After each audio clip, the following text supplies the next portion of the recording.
Hello friends, this is Miss Britt here. I am going to be reviewing a Desert Scrapbook with you. Now, if you will recall, Miss Caldwell has already read this entire text to you, and I put a link to that video at the bottom in case you need to, one, re-listen to it, or two, maybe you started the school year a little later than some of your friends and you didn't get to hear this story on August 27th. So there is a link at the bottom of underneath this one for today, at the bottom of your schedule. So this is a Desert Scrapbook. It is dawn to dusk in the Sonoran Desert, and it is written by Virginia Wright Frierson, but she is also the illustrator, in case you didn't know that. So she wrote and illustrated this book. All right, so something that I like a lot about this author is how she describes things to you. So let's just start on this very first page. I find a beautiful view and sit quietly, listening and waiting for the animals to get used to my presence. Some people think that our Sonoran Desert is just a dry land of mountains, strange plants, and great sweeping skies. But look very closely and you will see many interesting creatures. So I like how she kind of sets up the book. She's telling you that when some people look at this, they think that there's nothing there, that it's just, strange plants, dry land and mountains, and sweeping skies, meaning there's just an abundance of skies. But she says, if you take the time to look carefully, you will also see many interesting creatures. Let's see some of the things that she sees. And what I love about this author is that she sees the things, but she points them out to you as the reader. So when you're writing, you need to try and mimic or copycat what Miss Virginia Wright Frierson does. You need to try and help your audience see what you find interesting in whatever it is that you are writing about. So I've put some little tabs on here. So let's look at this page. Once on a spring day when I was out painting a prickly pear cactus, a desert tortoise crept up to nibble on a ripe fruit. I quickly sketched it until it crawled away with a red-stained mouth. Now, Virginia could have just said, I'm just going to call her Virginia, the author. She could have just said simply, I was sitting there and I watched a turtle walk up and eat some fruit. Well, okay, I get it. But look at what she did instead. She described it. She said it was a spring day. So she's using your senses here. She's like telling you, if you think about spring, you're thinking about a time where it's, we've just come out of winter. We've had a lot of cold. And so now it's starting to warm up some. And it's a beautiful day. I would assume this would be a very beautiful day. I was out painting a prickly pear cactus. So that's what she was painting. She was painting this right here. And I love how she puts these little photograph snapshots in here. A prickly pear blossom in May. So she is being specific and telling you what time of year. So this must have been in May, which is spring, when she was doing this. And a desert tortoise crept up. I love how she used the word crept here. Didn't say he walked up, said he crept up, because we all know that turtles move a little slower than some other animals. So he crept up to nibble on a ripe fruit. I quickly sketched it until it crawled away with a red-stained mouth.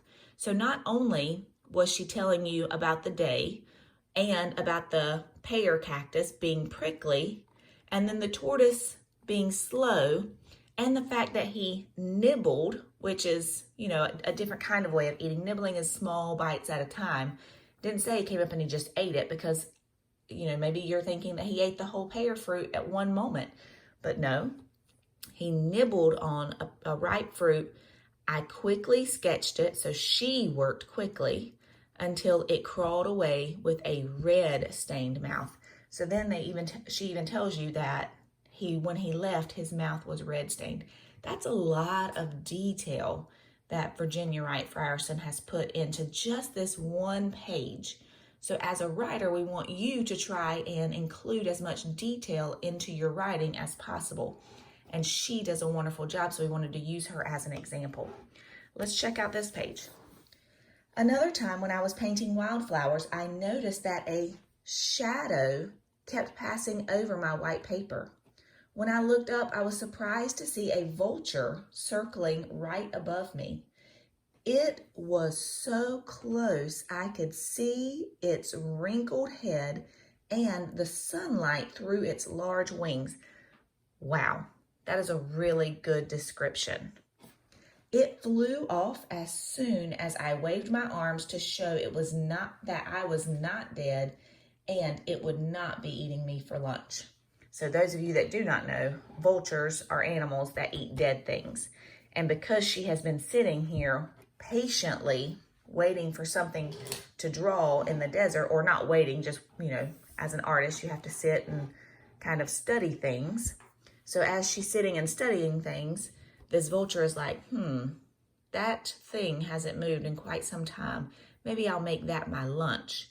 And so finally, she used her sense of sight because she kept noticing that a shadow kept crossing over her body. And when she looked up, she saw that this vulture was circling her.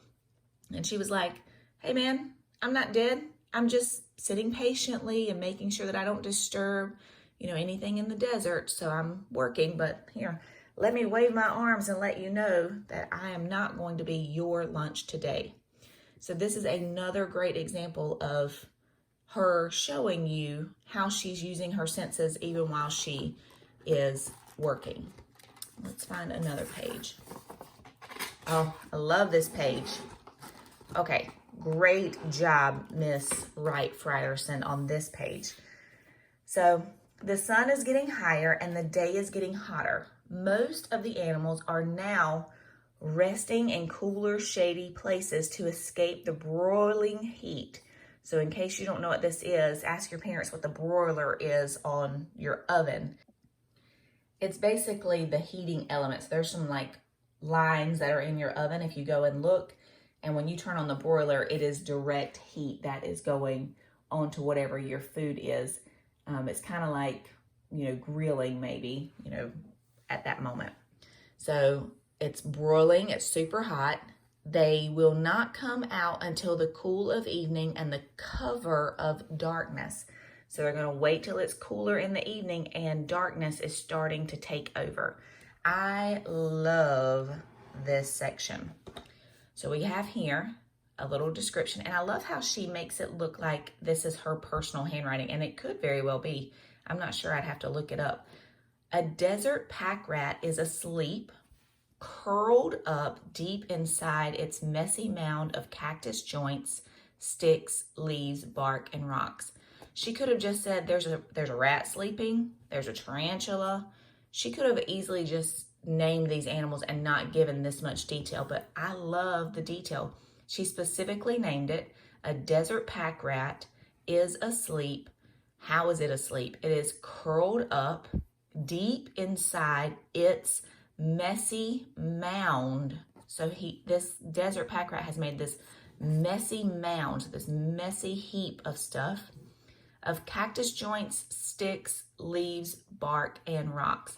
She gave you so much detail and told you the things that you were looking at here. I love how she did that. A tarantula waits until nightfall in its cool underground tunnel. So here's a tarantula. It has, I don't know if you can see, but there's where the tunnel is beginning, or where it's beginning. And then this is where it's waiting. So this tarantula waits in an underground tunnel that it has made until it cools off during the day because it's just too hot. A desert scorpion hides under a rock. Its babies clustered, so all put together, its babies all together, safely on its back. I don't know if you can see that. It's a really good picture. Kind of gross too. A black-tailed jackrabbit nests in a shallow hole it has dug in the shade of a mesquite tree. So it's a shallow hole. It's not, super deep. And that is a mesquite tree. Then we have an elf owl sleeps in a hole in a saguaro. So this is a type of cactus. And I can tell that by looking at the picture. So I also want to point out how the pictures help support your understanding of the text. So I didn't know right off that this was a cactus, but when I look at the picture, I know that this is now an elf owl. I know that it looks like its eyes are closed, so it must be asleep. Let me pull that over a little bit. And it's got a hole in a saguaro. So this must be a type of cactus. And I can tell that because of the picture. So another thing that I want to point out to you is how the author and she's also the illustrator, how she's using these pictures to help paint a picture in your mind. And then she's giving you all of these words to go along with it to help you better understand. So how I want you to be thinking about for tomorrow, how do the pictures support your understanding of the text? How do these pictures help you to better understand what you are reading? And I also want you to be thinking about how is sketching, what she's doing here, similar to writing? How is this similar to writing? This we have a western diamondback rattlesnake. So I would not have any idea what a western diamondback rattlesnake looked like if she did not include a sketch here. So this sketch is similar to writing because it also helps me imagine what the animal looks like. I didn't know what a pack rat's mound looks like, but because she has this sketch here and she has these words, I can tell you some of the things that are in the mound now, and I can tell you what it would look like based on her sketch. A kangaroo rat sleeps curled up all day in its deep burrow. So it's not shallow anymore. This is a deep one, and you can tell that it shows you this sketch here shows you just how deep. So this right here is the surface on this page, this is the surface of the ground. Well, here we have the western rattlesnake. He stays cool in an abandoned hole of an antelope squirrel. So previously an antelope squirrel was here, but he has taken it over, and now that it's abandoned, he is in this hole. This hole is not quite as deep as the hole that the kangaroo rat sleeps in. So this is a curled up in a deep burrow or a deep hole. They never need to drink water, but get all of the moisture they need from seeds and plants gathered at night. So I just really like how this author describes things for you, how she uses her 5 senses to describe things for you. So I want you to start thinking about how you can include more of your 5 senses in your writing. Can you tell me more about how it felt? Can you tell me more about how it smelled? How does it look? If you can, how does it taste? These are all things that we want you to be thinking about. One example that I didn't hear her bring up was the sense of sound, and on the pages that I've shown you. So when you're also writing, you may want to talk about things that you heard. So whenever you listen to Miss Caldwell's story the other day about Amelia Writes Again, her school caught on fire. So I'm sure that she heard the sound of sirens as the firefighters were pulling up. I'm sure she heard them telling each other information, firefighters talking back and forth about emergency information, maybe her teachers giving some information for her to evacuate. You guys all have been through a fire drill before, and you could explain what a fire drill sounds like and how you have to evacuate. You could use all of your senses to explain something like that. So that's what we want you to start thinking about doing is 1, using all of your senses.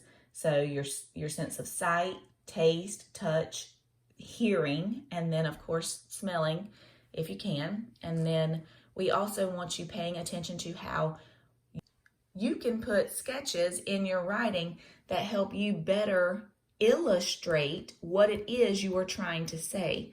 So sometimes you need these pictures to help you as the reader, because to be honest, if I was reading this and she just put all of these words on this page and she didn't give me any pictures, I would not be very interested.